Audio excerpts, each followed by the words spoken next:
Olá, no Alerj Debate de hoje vamos falar sobre a instalação de temporizadores nos sinais que tem radar. Conosco no estúdio, Leandro Portugal, advogado, e o deputado estadual Luiz Paulo. Bom, quero agradecer muito a presença de todos aqui no nosso estúdio. Já começando perguntando para você, Leandro, o que está acontecendo em Niterói, cidade de onde você vem? Bom, primeiramente agradecer ao deputado Luiz Paulo e à TV Alerj pela oportunidade.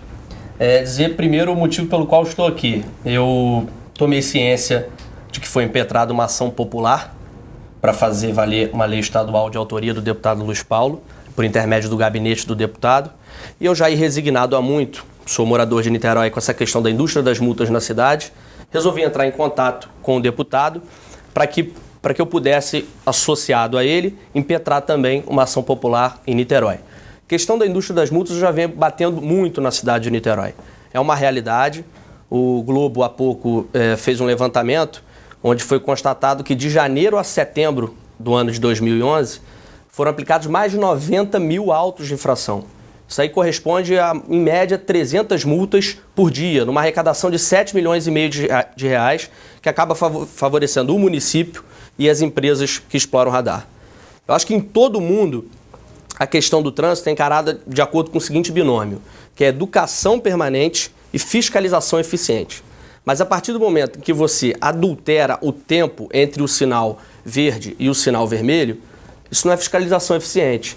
Isso aí é uma tocaia, é uma armadilha, né? Porque das duas uma, ou o motorista ele freia até de maneira instintiva, e isso a gente tem um índice descomunal de acidentes por colisão traseira, ou o motorista supõe que tenha tempo de passar e acaba recebendo uma multa.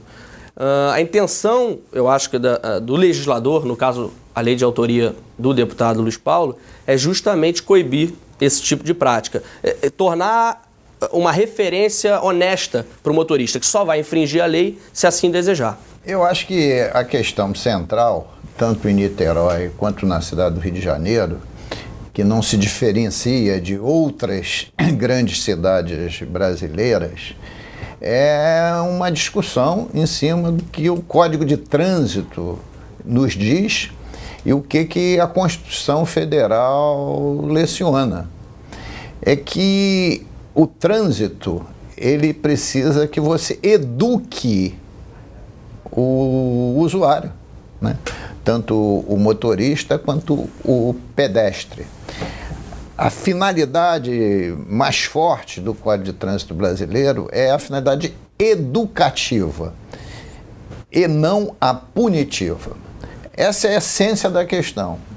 E nas cidades brasileiras, e principalmente em Niterói e Rio de Janeiro, o trânsito, a multa, é só para punir e para arrecadar, mesmo que isso promova acidentes, o que é um grande contrassenso.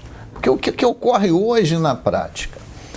Imagine numa via de uma velocidade média de 60, 70 km por hora, o cidadão que já sabe que nos semáforos tem os pardais, né, as armadilhas, ele quando se aproxima do semáforo, ele começa a dividir entre o verde e o amarelo, né?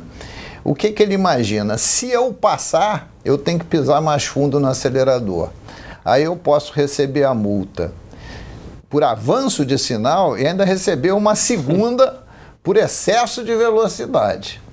Ou então eu piso violentamente no freio e corro o risco de ter uma colisão na minha traseira com chicote no pescoço, que é um dos acidentes mais complexos que tem. Então veja como é que essa indústria da multa aumenta o nível de acidente. Então, quando eu produzi o projeto de lei que a Assembleia aprovou, né, foi exatamente, primeiro, com a função educativa e, segundo, para diminuir o número de acidentes. E essa lei foi aprovada no ano de 2010.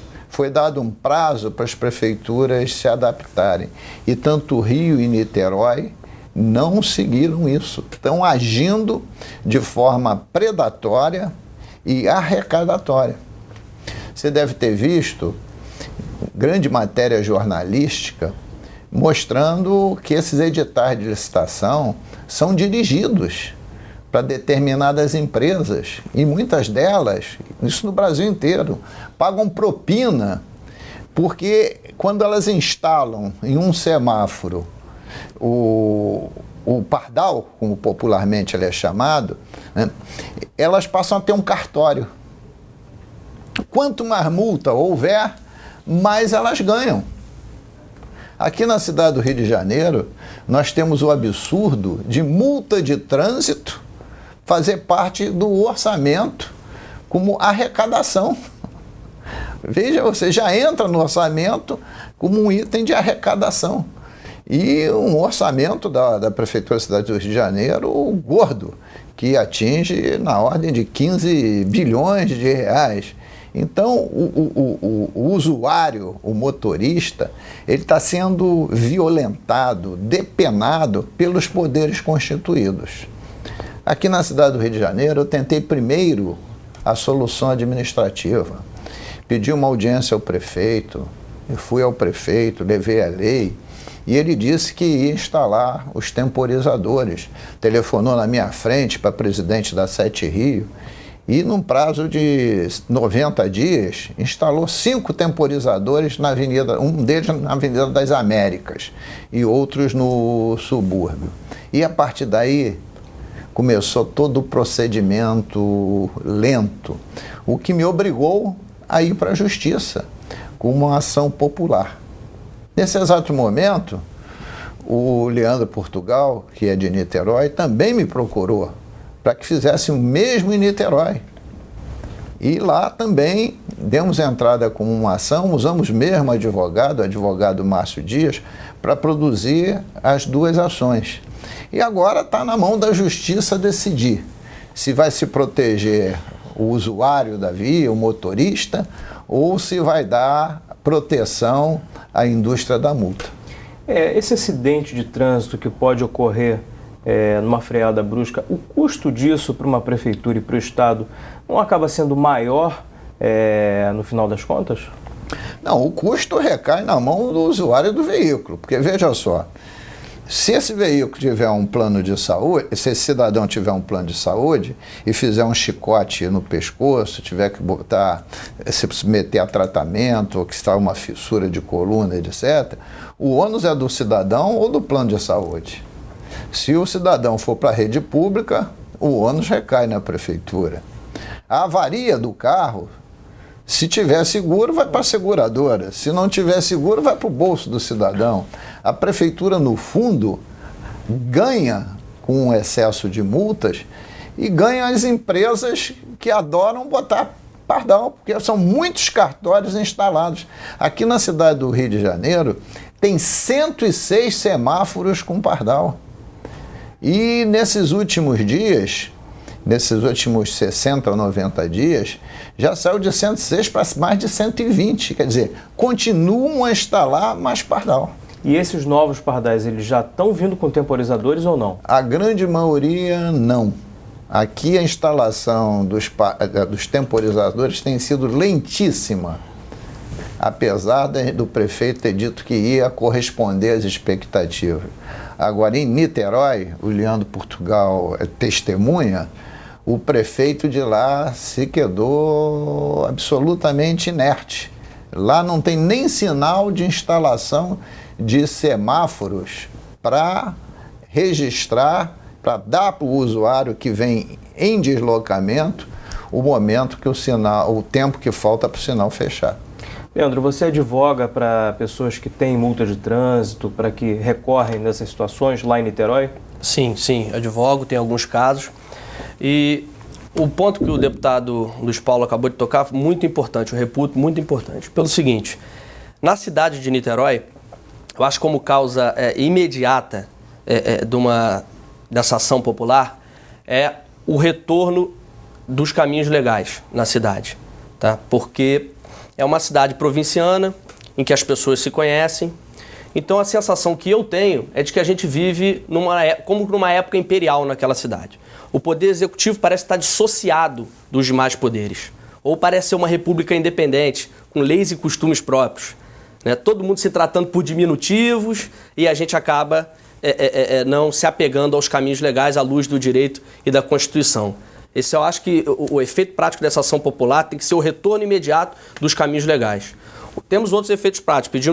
Requeremos uma tutela antecipada nessa ação popular para que as multas sejam anuladas a partir da vigência da lei até então.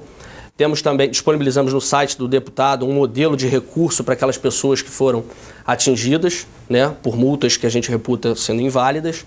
Então, esses são alguns efeitos práticos que eu reputo de suma importância. Agora, o Leandro toca num assunto, né, que tem sido tema recorrente nosso aqui no Parlamento Fluminense. Ou você vive numa democracia sob um império da lei, ou você vive em municípios e estados sob a égide do feudalismo, cada um com a sua lei própria. Como é que pode ter uma lei geral do Estado que determina que todas as prefeituras e o próprio Estado instalem temporizadores e os prefeitos não cumprem? Então, para que a lei? Né? E o cidadão chega para mim, deputado, só fez a lei, e aí?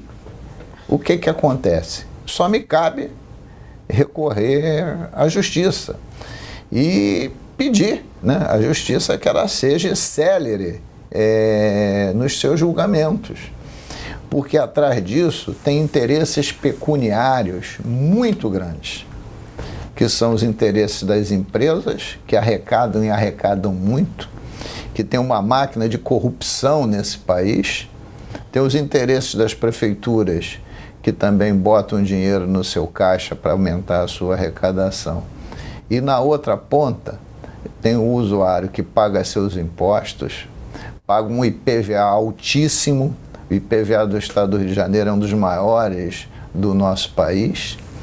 Obrigatoriamente tem que ter seguro para o seu automóvel, porque o índice de roubos e furtos de automóvel no nosso estado é enorme, que faz com que em determinados municípios, em determinadas áreas da cidade do Rio de Janeiro, o seguro seja maior do que outras. Olha que contrassenso.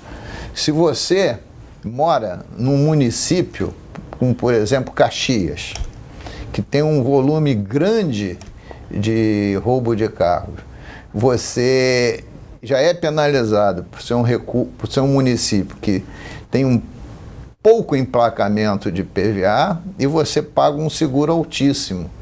Porque aí vem a burla. As pessoas emplacam seus veículos nos municípios que têm menos roubo. E com isso, perde a arrecadação o município que tem mais roubo, né?